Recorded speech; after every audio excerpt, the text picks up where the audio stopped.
내가 시어머니를 처음 만난 날, 그분의 눈빛이 아직도 생생하다. 너 같은 애가 우리 아들한테 어울릴까? 그 한마디가 내 인생의 시작이었다.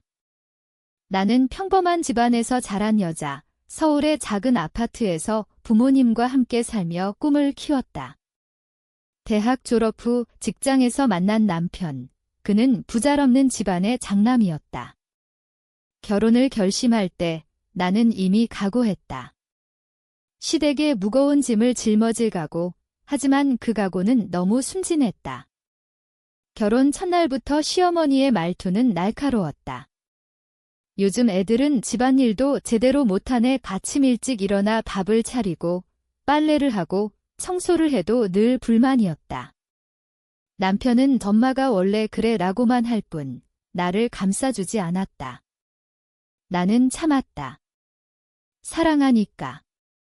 가족이니까. 아이가 태어나기 전까지는 그럭저럭 버텼다. 임신 중에도 시어머니는 뱃속 애가 건강할지 모르겠네. 내가 너무 약해 보이니까 라고 했다. 그 말에 가슴이 찢어질 듯 아팠지만 웃으며 넘겼다. 아기가 태어났다. 우리 딸, 지은이, 그 작은 생명이 내 인생의 빛이었다. 출산 후 시댁으로 들어가 산후조리를 했다. 그때부터 지옥이 시작됐다. 시어머니는 지은이를 보는 눈빛이 이상했다. 이 애가 우리 집안 피를 이었을까? 라고 중얼거리곤 했다. 나는 무시했다. 하지만 밤마다 지은이를 안고 울었다. 어느 날 시어머니가 지은이의 담요를 보며 인상을 찌푸렸다. 그 담요는 내 어머니가 손수 만든 거였다. 어머니는 내가 결혼할 때 이 담요로 내 아이를 감싸줘. 내 사랑을 대신해서 라고 하시며 주셨다. 어머니는 이미 세상을 떠나셨지만 그 담요는 내 유일한 위로였다. 시어머니는 그걸 싫어했다. 낡아서 더러워 보이네. 새 걸로 바꿔라고 했지만 나는 고집했다. 이건 제 어머니의 유품이에요. 그 후로 시어머니의 태도가 더 차가워졌다. 매일 작은 일로 트집을 잡았다. 너 때문에 집안이 엉망이야. 아들한테 짐만 돼. 나는 참고 또 참았다. 지은이를 위해, 가족을 위해. 하지만 그날 모든 게 무너졌다. 오후에 지은이가 낮잠을 자고 나는 빨래를 개키러 베란다로 나갔다. 문득 창밖을 보니 시어머니가 쓰레기 봉투를 들고 나가는 게 보였다. 이상했다. 평소엔 내가 쓰레기를 버리는데 호기심에 따라가 보니 시어머니가 아파트 뒤편 쓰레기장으로 가서 봉투를 열고 뭔가를 꺼내버렸다. 그건 지은이의 담요였다. 내 심장이 덜컥 내려앉았다. 왜 그걸 버려? 나는 달려가 담요를 주었다. 시어머니가 돌아보지 않고 사라진 후 나는 집으로 돌아와 담요를 펼쳤다. 먼지가 묻어 있었지만 그대로였다. 그런데 이상한 점이 있었다. 담요의 한쪽 끝이 살짝 풀려 있었다. 평소엔 그렇지 않았는데 떨리는 손으로 가위를 가져왔다. 왜 그랬을까? 직감이었다. 뭔가 잘못됐다는? 담요를 살짝 자르자 안에서 종이 한 장이 떨어졌다. 내 피가 얼어붙었다. 그건 편지였다. 어머니의 필체였다. 사랑하는 딸아, 이 담요 안에 숨긴 이 편지를 내가 발견할 때쯤 나는 없을 거야. 내 시어머니에 대해 알아야 해. 그분은 그 다음 내용은 충격이었다. 어머니가 시어머니와 과거 인연이 있었고 시어머니가 어머니의 인생을 망쳤다는 이야기. 젊었을 때 사업 파트너로 시어머니가 배신해 어머니의 회사를 빼앗았다는. 심지어 어머니의 병이 악화된 건 그 스트레스 때문이라고. 나는 믿을 수 없었다. 손이 떨렸다. 왜 어머니는 말하지 않으셨을까? 왜 나를 이 결혼으로 밀어넣으셨을까? 그 순간 모든 게 연결됐다. 시어머니의 적대감. 나를 괴롭히는 이유. 복수였다. 어머니에 대한 원한을 나에게 풀고 있었던 거다. 나는 울었다. 분노와 슬픔이 뒤섞여. 지은이를 안고 밤새 생각했다. 이제 어떻게 하지? 그날 밤 남편이 퇴근해 돌아왔다. 평소처럼 피곤한 얼굴로 들어서며 오늘도 수고했어 라고 했다. 나는 대답할 수 없었다. 머릿속이 복잡했다. 담요한 편지를 손에 쥐고 앉아 있었다. 남편이 이상함을 느꼈는지 왜 그래? 무슨 일 있었어? 라고 물었다. 나는 고개를 저었다. 아직 말할 수 없었다. 내 안에서 폭풍이 몰아치고 있었다. 다음 날 아침 시어머니가 일찍 일어나 부엌에서 요리를 하고 있었다. 나는 지은이를 안고 내려갔다. 시어머니가 힐끔 보며 아직도 그 낡은 담요로 감싸? 새 걸 사줄게 라고 했다. 그 말에 내 가슴이 터질 듯 했다. 왜 버리셨어요? 내가 물었다. 시어머니의 손이 멈췄다. 뭐? 어제 쓰레기장에 버리시는 거 봤어요. 시어머니의 얼굴이 창백해졌다. 그게 실수로 변명이었다. 나는 편지를 꺼내 들었다. 이게 뭔가요? 시어머니의 눈이 커졌다. 그걸 어떻게? 담요 안에 있었어요. 어머니의 편지예요. 당신이 어머니를 배신했다는 시어머니가 자리에서 벌떡 일어났다. 그건 오해야. 내 어머니가 잘못한 거야. 하지만 그 눈빛은 죄책감을 숨기지 못했다. 나는 물러서지 않았다. 평생 참아온 내가 이제 폭발했다. 왜 나한테까지? 왜 지은이한테까지? 시어머니가 소리쳤다. 내 어머니 때문에 내 인생이 망가졌어. 그 빚을 갚아야지. 그 순간 남편이 내려왔다. 상황을 파악한 남편이 엄마, 그게 무슨 소리야? 라고 물었다. 시어머니가 울면서 털어놓기 시작했다. 젊었을 때의 이야기. 사업에서 배신당한 줄 알았는데 기실 어머니가 먼저 배신했다는. 하지만 편지의 내용은 달랐다. 나는 혼란스러웠다. 누구 말이 진실일까? 그날부터 집안 분위기가 얼어붙었다. 남편은 중간에서 고민했다. 엄마도 내 어머니도 과거일 뿐이야. 이제 그만해. 하지만 나는 그만할 수 없었다.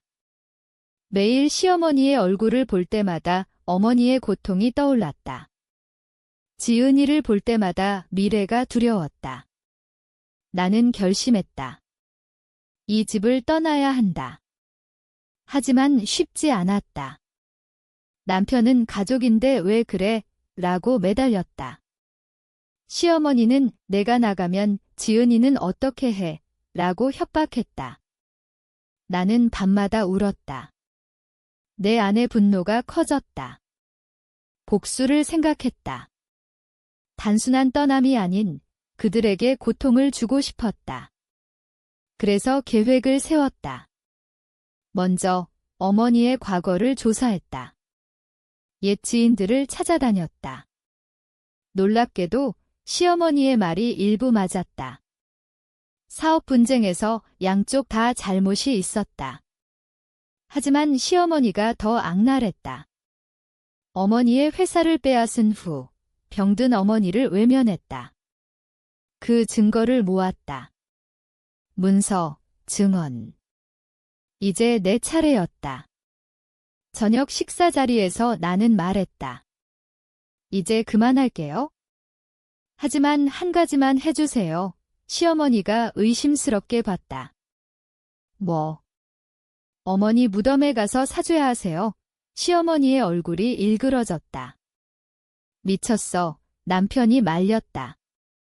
하지만 나는 물러서지 않았다. 안 그러면 이 증거를 공개할게요. 당신의 과거를 시어머니가 떨었다. 그날 밤 시어머니는 잠을 이루지 못했다. 다음 날 우리는 어머니 무덤으로 갔다. 시어머니가 무릎 꿇고 울었다. 미안해.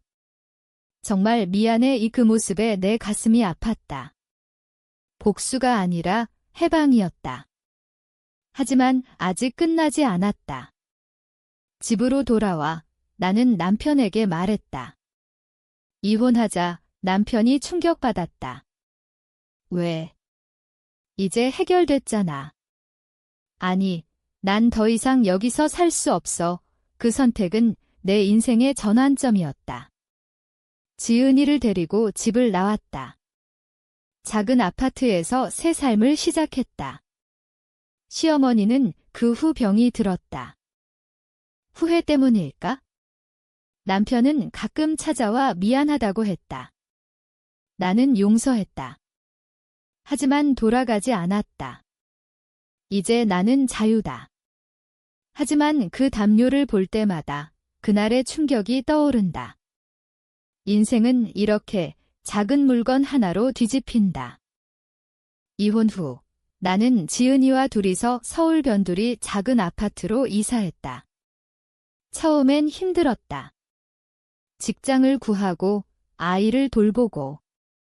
하지만 그 자유가 달콤했다. 더 이상 시어머니의 눈치를 볼 필요가 없었다. 남편은 매주 지은이를 보러 왔다. 미안해, 내가 잘못했어 라고 반복했다. 나는 대답하지 않았다. 내 안의 상처는 아직 아물지 않았다. 어느 날 시어머니가 전화를 걸어왔다. 한 번만 와봐. 할 말이 있어. 나는 망설였다. 가고 싶지 않았다. 하지만 호기심이 이겼다. 지은이를 데리고 시댁으로 갔다. 시어머니는 침대에 누워 있었다. 병색이 완연했다. 내 어머니 무덤에 갔던 그날 이후 매일 악몽을 꿔 시어머니의 목소리가 떨렸다. 내 어머니와 나 젊었을 때 친구였어. 사업을 함께 시작했지? 하지만 돈 때문에 싸웠어. 내가 잘못했어. 회사를 빼앗고 내 어머니를 버렸어. 나는 듣고 있었다. 이미 알던 이야기였다. 왜 나한테까지? 내가 물었다. 시어머니가 눈물을 흘렸다. 내가 내 어머니를 닮아서. 결혼 소식을 듣고 복수할 기회라고 생각했어? 미안해. 그 고백에 내 가슴이 복잡했다. 분노가 사라지지 않았지만 연민이 생겼다. 인간은 이렇게 약하다. 시어머니가 손을 내밀었다. 용서해 줄 수 있니? 나는 고개를 저었다. 용서는 해요. 하지만 잊지는 않을게요. 그날 집으로 돌아오며 나는 생각했다. 복수는 끝났다. 이제 내 삶을 살아야 한다. 지은이가 자라면서 나는 그 아이에게 강함을 가르쳤다. 누구에게도 굴복하지 마. 지은이는 밝게 자랐다. 그 아이의 미소가 내 치유였다. 하지만 가끔 밤에 그 담요를 만지며 과거를 떠올렸다. 그 안에 숨겨진 비밀처럼 인생엔 보이지 않는 상처가 많다. 시어머니는 그 후 세상을 떠났다. 장례식에서 남편이 울었다. 나는 조용히 서 있었다. 후회. 조금. 하지만 후회하지 않았다. 그 선택이 나를 구했다. 이제 나는 새 남자를 만났다. 그는 나를 존중한다. 지은이도 좋아한다. 삶은 계속된다. 하지만 그 담요는 아직도 내 곁에 있다. 상기시키기 위해. 잊지 않기 위해. 인생의 교훈처럼. 새 삶이 안정되자 나는 과거를 정리하기 시작했다. 어머니의 물건들을 다시 꺼내봤다. 그 중에 옛 일기장이 있었다. 읽어보니 어머니의 고통이 생생했다. 오늘 또 그 여자가 찾아왔다. 배신자 시어머니를 가리키는 말이었다. 나는 더 깊이 파고들었다. 옛 변호사를 찾아갔다. 그 사업 분쟁, 자세히 말씀해 주세요. 변호사는 오래된 파일을 꺼냈다. 내 어머니가 이겼어야 했어? 하지만 증거가 조작됐지 시어머니의 짓이었다. 그 사실에 다시 분노가 치밀었다. 복수가 끝났다고 생각했는데 아니었다. 나는 남편에게 말했다. 엄마의 과거 공개할게. 남편이 만류했다. 엄마 돌아가신 지 얼마 안 돼서 하지만 나는 멈추지 않았다. 온라인에 익명으로 게시했다. 한 여자의 배신 이야기, 반응이 폭발적이었다. 사람들이 공감하고 비난했다. 남편 집안은 곤욕을 치렀다. 친척들이 연락 왔다. 왜 그래? 가족인데 가족. 웃기지도 않았다. 그들은 나를 가족으로 생각한 적 없으니까. 남편은 이혼 후에도 지은이를 보러 왔지만 이제는 피했다. 내가 너무해라고 했다. 나는 대답했다. 너도 알았잖아. 왜 아무것도 안 했어? 남편의 침묵이 답이었다. 지은이가 물었다. 엄마, 왜 할머니 싫어해? 나는 솔직히 말했다. 할머니가 나쁜 짓을 했어. 하지만 용서했어. 아이는 이해할 수 있을까? 어쩌면 나중에. 이제 내 삶은 안정됐다. 직장에서 승진하고 친구들을 사귀고. 하지만 그 담요를 볼 때마다 그날의 충격이 되살아난다. 피가 얼어붙는 그 느낌. 인생은 예측 불가다. 작은 실마리가 모든 걸 바꾼다. 나는 강해졌다. 더 이상 참지 않는다. 그게 내 복수다. 살아남는 것. 시간이 흘렀다. 지은이가 초등학교에 들어갈 무렵 남편이 다시 찾아왔다. 재혼할게. 그 말에 나는 웃었다. 축하해. 남편의 얼굴이 일그러졌다. 너는 새 사람 없어? 있어. 행복해. 그건 사실이었다. 내 새 남자친구는 나를 아껴줬다. 시어머니의 그림자가 사라진 삶. 하지만 가끔 꿈에서 시어머니가 나타났다. 미안해 라고 울며. 깨어나면 쇠트 흘렸다. 그 상처는 완전히 사라지지 않았다. 지은이의 학교 행사에서 우연히 남편의 새 아내를 봤다. 그녀는 젊고 순진해 보였다. 내 과거 자신처럼. 동정심이 들었다. 조심해라고 속으로 중얼거렸다. 하지만 말하지 않았다. 각자의 삶이니까. 그날 밤 지은이가 물었다. 엄마, 왜 아빠랑 안 살아? 나는 설명했다. 사람들은 때론 헤어져. 더 나아지기 위해. 지은이가 고개를 끄덕였다. 똑똑한 아이. 나는 그 아이를 위해 더 강해져야 했다. 담요는 이제 지은이의 방에 있다. 이건 할머니의 사랑이야 라고 가르쳤다. 어머니의 사랑. 시어머니의 그림자가 아닌? 삶은 계속된다. 하지만 그 비밀의 무게는 영원하다. 누군가의 배신이 가져온 파장. 나는 이제 자유롭다. 하지만 그 자유의 대가는 컸다. 잃은 것들, 얻은 것들. 인생의 균형. 새로운 관계가 깊어지자 나는 결혼을 생각했다. 하지만 과거가 발목을 잡았다. 너처럼 이혼한 여자, 우리 집안에 어울릴까? 그의 어머니의 말, 데이저 비유였다. 나는 물러섰다.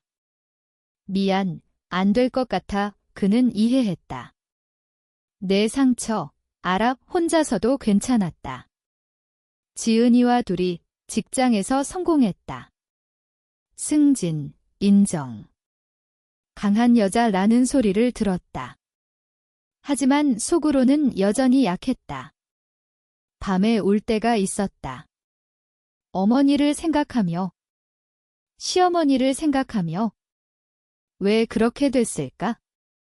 인간의 마음은 복잡하다. 원한, 사랑, 후회. 나는 책을 쓰기로 했다. 내 이야기. 가명으로. 담요 속 비밀이 출판됐다. 베스트셀러는 아니지만 공감을 샀다. 독자들이 편지 보냈다. 나도 비슷해. 고마워, 그게 내 치유였다. 공유하는 것, 남편은 책을 읽고 연락 왔다. 미안해. 정말 나는 답했다. 지나갔어, 용서의 시작. 지은이가 자라면서 진실을 알게 됐다. 엄마, 힘들었구나, 아이의 포옹에 울었다. 이제 나는 완전하다. 그 담요처럼 상처를 감싸고 살아간다. 책이 성공하자 인터뷰 요청이 왔다. TV에 나갔다. 가족의 배신, 어떻게 극복했나? 나는 솔직히 말했다. 참지 말아요. 말하세요. 시청자들의 반응이 뜨거웠다. 하지만 비난도 있었다. 가족을 파괴한 여자 상처받았지만 무시했다. 내 진실이니까. 지은이가 중학생이 됐다. 엄마 책 읽었어. 자랑스러워. 그 말에 행복했다. 남편의 새 가족은 잘 지냈다. 가끔 만나 인사했다. 과거는 과거. 이제 내 미래? 새 사업을 시작했다. 상담소. 피해자들을 위해. 당신의 이야기를 들어줄게요. 클라이언트들이 왔다. 비슷한 이야기들. 나는 공감했다. 도왔다. 그게 내 복수였다. 세상을 바꾸는 것, 시어머니의 무덤에 갔다. 이제 이해해요. 당신도 피해자였을 수 있어. 바람이 불었다. 해방감. 삶은 순환한다. 상처에서 성장으로. 사업이 번창했다. 상담소가 커졌다. 직원들을 고용했다. 강한 리더라는 소리. 하지만 집에 돌아오면 여전히 그 담요를 만졌다. 추억. 지은이가 대학에 갔다. 엄마, 독립할게, 빈둥지 증후군. 하지만 괜찮았다. 내 삶, 옛 친구를 만났다. 너 변했어. 강해졌어. 웃었다. 고마워. 과거를 돌아보니 그 사건이 전환점이었다. 없이 살았으면 상상도 안 돼. 이제 나는 자유롭다. 사랑도 찾았다. 늦게 만난 사람. 내 과거, 상관없어. 결혼했다. 행복. 지은이가 손자를 데려왔다. 할머니 그 호칭에 울었다. 순환. 담요를 손자에게 줬다. 이건 사랑이야. 비밀은 묻혔다. 하지만 교훈은 남았다. 손자가 태어나자 삶이 새로웠다. 할머니, 이야기해줘. 나는 내 이야기를 들려줬다. 순화해서. 참는 게 항상 옳은 건 아니야. 손자가 웃었다. 남편, 새,은 지지했다. 내가 자랑스러워. 가족 모임에서 옛 남편을 봤다. 잘 지내? 응, 화해. 시간의 힘. 상담소는 이제 체인. 많은 사람 도왔다. 고마워요. 그 말에 보람.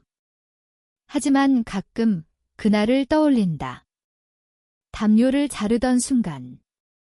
피가 얼어붙던 그 충격이 나를 만들었다. 인생은 선택이다. 참음 vs 대면. 나는 후자를 택했다. 후회 없음. 이제 나이 들었다. 손자가 자랐다. 할머니 책 다시 읽었어. 영웅이야 웃었다. 그냥 인간이야. 담요는 이제 박물관처럼. 추억의 상징. 삶을 돌아보니 그 배신이 선물이었다. 성장의 촉매. 시어머니, 어머니 모두 용서. 내 안에서. 결론. 인생은 비밀투성이다. 드러날 때 어떻게 대처하느냐. 그게 핵심. 당신은 참을 건가, 싸울 건가? 그 질문이 남는다.